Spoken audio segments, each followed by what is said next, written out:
সেনাপতি করাই ছিল আমার দ্বিতীয় কাজ। ওই রণজিৎ যদি আমাদের বিরুদ্ধে কোনো আচরণ করে, পারবে না খরশু। সেনাপতি রণজিৎ প্রাসাদের বাইরে গেলেও সে আমার হাত থেকে কোনোদিন রেহাই পাবে না। দ্বিতীয় কাজটি দ্বিতীয় কাজটি করতে পারলেই আমার পথ হবে পরিষ্কার। তৃতীয় কাজ মানে? ওই মালার সঙ্গে তোমার শাদি দিয়ে আমার ঘরে আনতে পারলেই আর সিংহাসন নেই কে। ওই বেগম সাহেব আজ আমার কোনো কথাই শুনতে চায় না পিতা।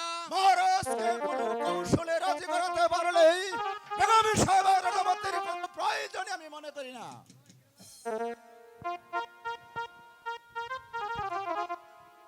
কিন্তু কবি সাবধান পুত্র, পেয়ারা হলাতে আগেই যদি রাজকন্যার সাথে সমস্ত কিছু আলাপ করে প্রকাশ না করো, প্রকাশ করলে বিয়ে তো দূরের কথা, চাবনার বিচার থেকে আমরা কেউ রেহাই পাবো না।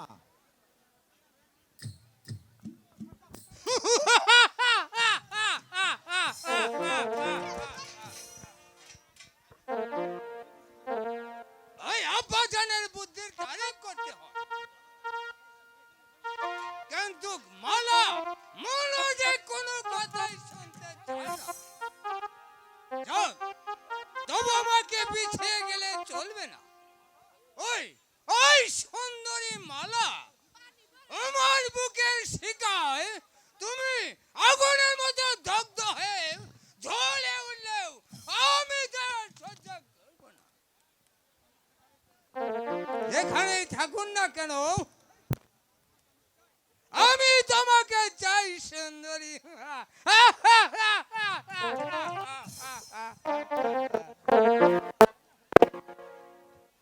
চাইলেই পাওন জানা হুজুর।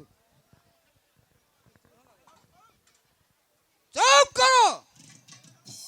এর অর্থ এর অর্থ আকাশের চাঁদ যে অনেক দূরে। কি বলতে চাই লোক? আরে উল্লো কি বলুন আর বুল্লো কি বলুন, আমি কিন্তু সত্য কথা কখনো কই না। চাই আমি মিথ্যা কথা কখনো কই না। আপনি তো বসে মা হলে ঘাস খাচ্ছেন না তো কি হাওয়া খাচ্ছেন। আর মালা রানী করছে কি ওই যে মাঠের চাষার ছেলের সাথে প্রেম প্রীতি করতেইছে। অন্ডু! এই আগে আগে বলছি হুজুর, সত্য কথা আমি কখনো বলি না। দুধ ছাই মিথ্যা কথা আমি কখনো কই না। মানে মালার প্রেমে যে ওই চাষার হৃদয়ে বাসা বেঁধেছে। কোথাকার চাষাসে? ওই যে ওই যে পাহাড়পুরে। আরে আহা দেখতে রাজপুত্রের মতন দেখা মনে কর আমি তো প্রেম প্রীতি করি। দুধ ছাই বাঁশির সুরে আমার নিজেরই পরাণ হইরা যায়। তাহলে মালার কাছে আরে প্রতিদিনই ছুঁড়া যায়, পরিশিরা ভুইরা যায়। আমি বিপক্ষে দুধ ছাই আমি সবকে দেখেছি। আচ্ছা, আমিও দেখে নিতে চাই ওই চাষার বাচ্চার কত সাহস। সে কিনা আমার ওই কামনার ভুল করতেছে। কাম বলি না, আমি ওকে খুন করে ফেলবো। না বগলে যাবেন না।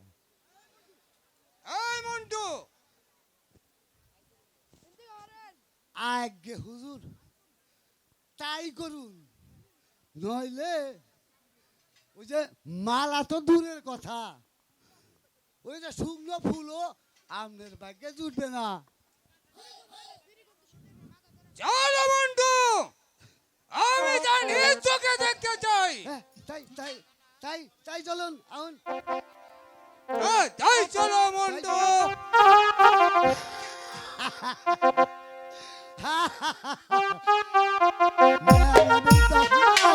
জামাই চালাই না করে মার খাইবো মার খাইবো, আমি আমি ফিরামু, আমরা তার ধৈর্য ধরে রাখেন, বাঁচামু।